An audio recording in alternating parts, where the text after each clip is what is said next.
Perkenalkan, nama saya Ruli Mileni Kunsiboro. Di sini saya akan menjelaskan mengenai investasi saham pasar modal. Saya membeli dua saham, yang pertama Bukalapak, yang kedua Bank Pembangunan Daerah Jawa Timur. Mengapa saya memilih PT Bank Pembangunan Daerah Jawa Timur? Baik, di sini saya akan menjelaskan mengenai profil PT Bank Pembangunan Daerah Jawa Timur (TBK). Yang pertama, bidang usahanya yaitu jasa perbankan. Yang kedua, hukum pendirian, di mana Akta Notaris Anwar Mahazudin nomor 91 tanggal 17 Agustus 1961 serta diperkuat oleh Surat Keputusan Menteri Keuangan nomor BUM 94 penghubung 5 tanggal 15 Agustus 1961. Kode saham PT Pembangunan Daerah Jawa Timur yaitu BJTM, pencatatan di Bursa Efek Indonesia 12 Juli 2012. Tanggal pendirian PT Bank Pembangunan Daerah Jawa Timur yaitu 17 Agustus 1961. Jumlah pegawai per Desember 2021 sebanyak 4.415 orang, termasuk tenaga ahli daya.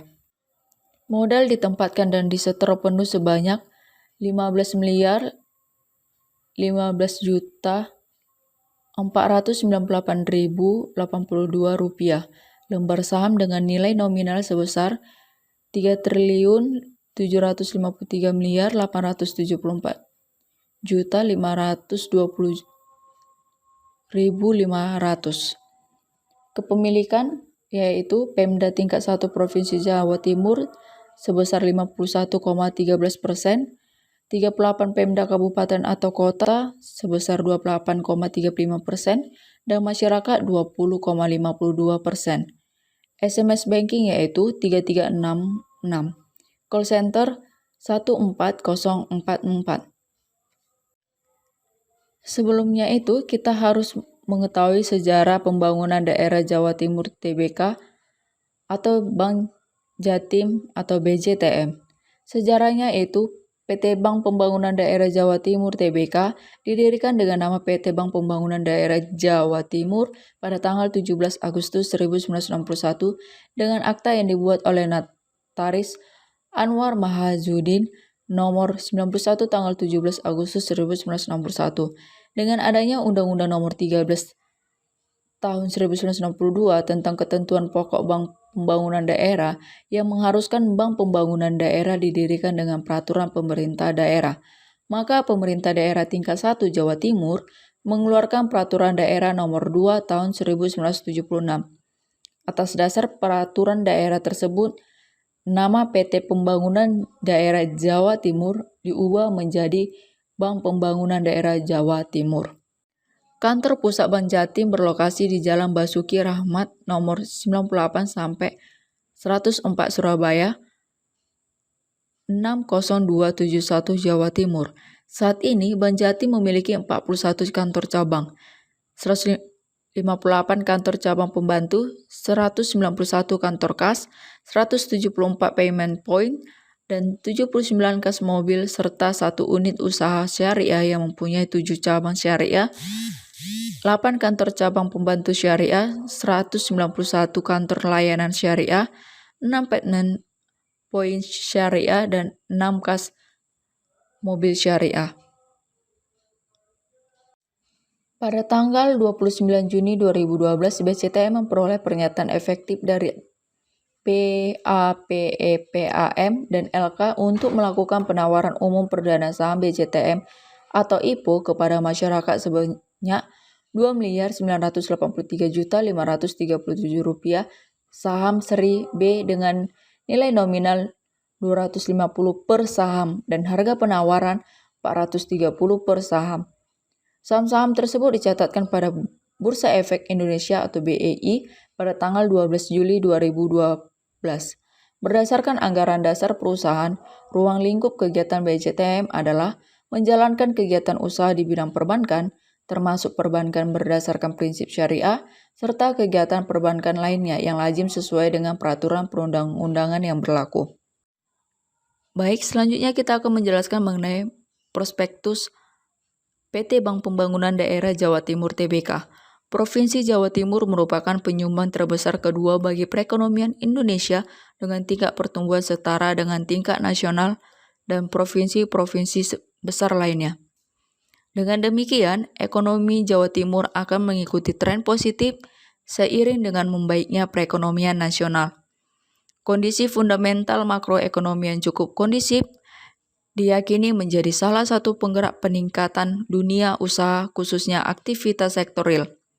Sehingga sektor keuangan khususnya perbankan berpeluang meningkatkan fungsi intermediasinya. Hal ini ditunjukkan dengan rasio pinjaman terhadap deposito yang relatif tinggi dan rendahnya proporsi kredit macet. Dengan demikian, bisnis perbankan akan tumbuh lebih baik dan diharapkan ada peningkatan dana yang bisa dihimpun dan ekspansi kredit yang meningkat. Nah, pada tahun 2022 ini, Bank Jatim menargetkan penyaluran kredit tumbuh 5% sampai 6% dengan mengoptimalkan potensi usaha mikro kecil menengah atau UMKM. Terlebih lagi, Jawa Timur merupakan salah satu gudangnya UMKM. Selain itu, Bank Jatim akan mengoptimalkan kredit untuk proyek-proyek strategis pemerintah. Ini dilakukan melalui beberapa program sindikasi dalam proyek strategis nasional. Selanjutnya akan menjelaskan analisis fundamental PT Bank Pembangunan Daerah Jawa Timur TBK. Fundamental itu adalah keuangan bank tersebut. Yang pertama, mengenai net profit. Yang kedua, return on equity atau ROE. Yang ketiga, total asset. Yang keempat, loan to deposit ratio atau LDR. Yang kelima, non-performing loan atau NPL. Yang keenam, PBV. Yang ketujuh, PER. Yang ke-8, dividen. Selanjutnya net profit. Net profit disebut sebagai laba bersih. Laba bersih dihitung dengan mengurangkan total biaya perusahaan dari total pendapatan sehingga menunjukkan apa yang diperoleh atau hilang perusahaan dalam periode waktu tertentu. Kita perhatikan grafik yang ada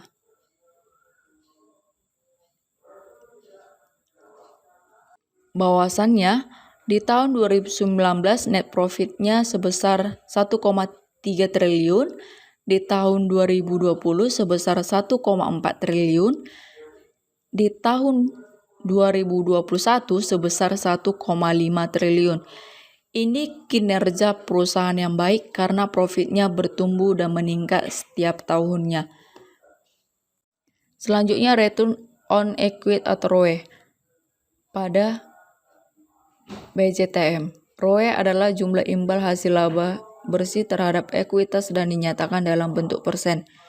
Digunakan untuk mengukur kemampuan suatu badan usaha dalam menghasilkan laba dengan bermodalkan ekuitas yang sudah diinvestasikan pemegang saham. Nah, ROE yang ada pada grafik bahwasannya setiap tahun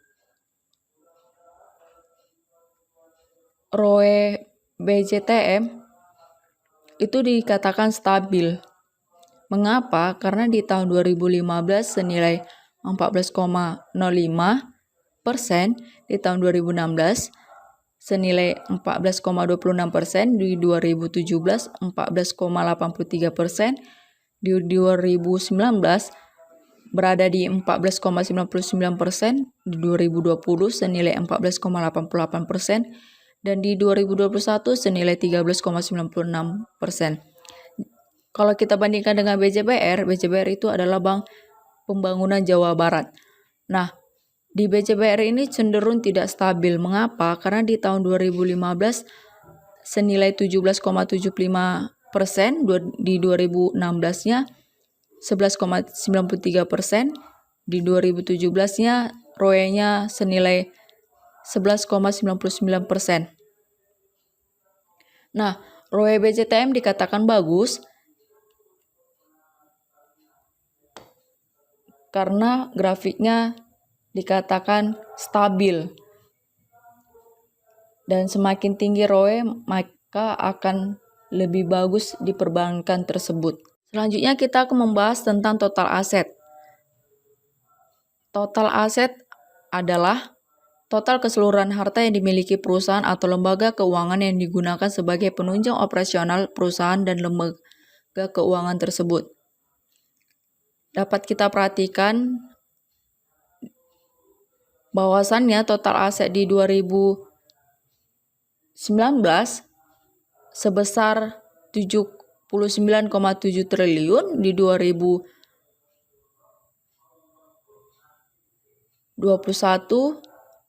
sebesar 100,7 triliun.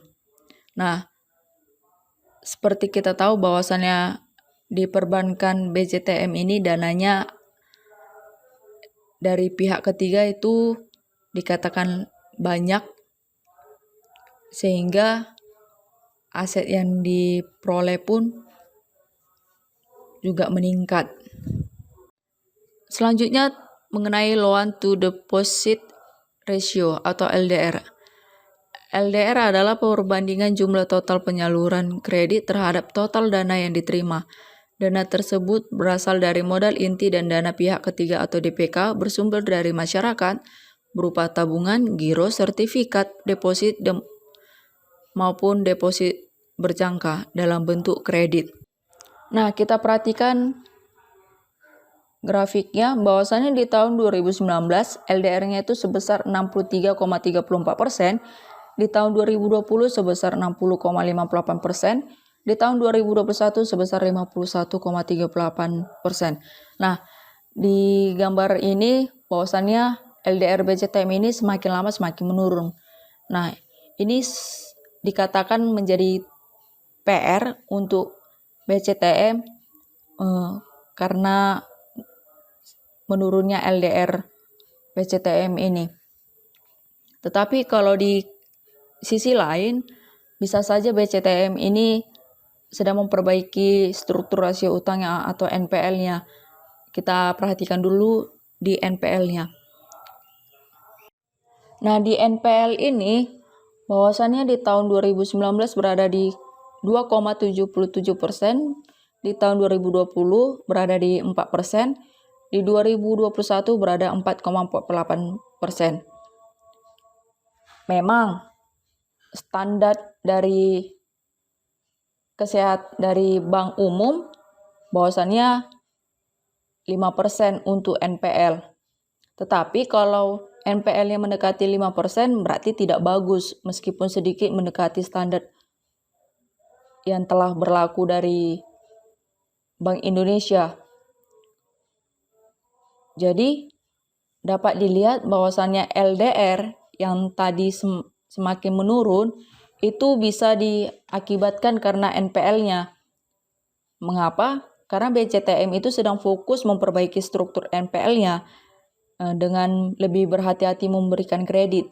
Jika NPL-nya sudah sehat, maka BCTM-nya akan lebih ekspansif dalam menyalurkan kredit kembali. Price to book value atau PBV. PBV ini juga sangat erat dengan margin of safety. Nah, di sini telah kita lihat bahwasannya BCTM PBV-nya itu di tahun 2021 itu 1,11 kali, di tahun 2020 PBV-nya itu 1,01 kali, di 2019 yaitu 1,11 kali. Nah, dari tahun ke tahun bisa kita perhatikan bahwa mengalami kestabilan. Tetapi perlu kita perhatikan bahwasannya PBF ini jika minus tidak baik juga.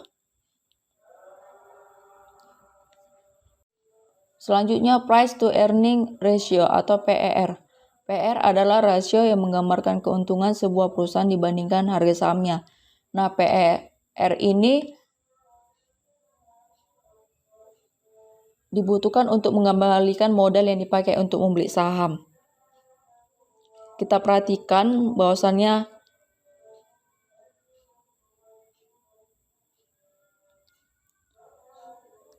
PR di BCTM 7,97 kali di tahun 2021. Di 2015 BCTM untuk PR-nya adalah 7,31 kali. Jika kita bandingkan dengan BCBR yang merupakan bank tetangga dari Jawa Timur, PR-nya di tahun 2021 itu senilai 6,982 kali. Di 2016-nya PR-nya 28,19 kali. Kalau disimpulkan, PR yang lebih bagus itu adalah PR BCTM. Karena PR BCTM tidak pernah mencapai 10 kali dari BCTM per tahun, untuk pernya tidak jauh dari 7 kali. Karena saham dengan PR di bawah 10 kali dianggap murah, dan saham yang memiliki PR di atas 20 kali dianggap mahal. Jika harga terlalu tinggi, maka saham tersebut bisa dikatakan mahal. Sebaliknya, jika PBF-nya rendah, maka artinya saham itu sedang murah atau undervalued. Selanjutnya mengenai dividen BCTM. Nah, pada rapat pemegang saham tahunan atau RPST, PT Bank Pembangunan Daerah Jawa Timur menetapkan 51,37% dari laba bersih tahun 2021 dibagikan sebagai dividen tunai setara dengan 782,45 miliar. Menutup tahun 2021, Bank Jatim tercatat membukukan laba bersih 1,52 triliun. Capaian ini meningkat 2,29% secara tahunan atau YoY. Dengan raihan, pemegang saham akan menerima dividen sebesar 52,11 per lembar saham. Dividen tahun 2021 akan dibagi kepada seluruh pemegang saham yang tercatat dalam daftar pemegang saham perseroan per 29 Maret 2022 dan dibayarkan pada 14 April. Nah, jadi berdasarkan RPST Bank Jatim ini, bahwasannya pembagian dividen ini meningkat dari tahun sebelumnya, sehingga ini sangat bagus jika kita untuk menanamkan saham di Bank BCTM. Yang kita perhatikan juga dari rasio-rasio yang sudah kita jelaskan tadi mengenai fundamentalnya, mengenai seperti NPL-nya, dan lain-lainnya, itu sudah sangat dikatakan baik hasil kerja mereka. Sekian dari saya, terima kasih.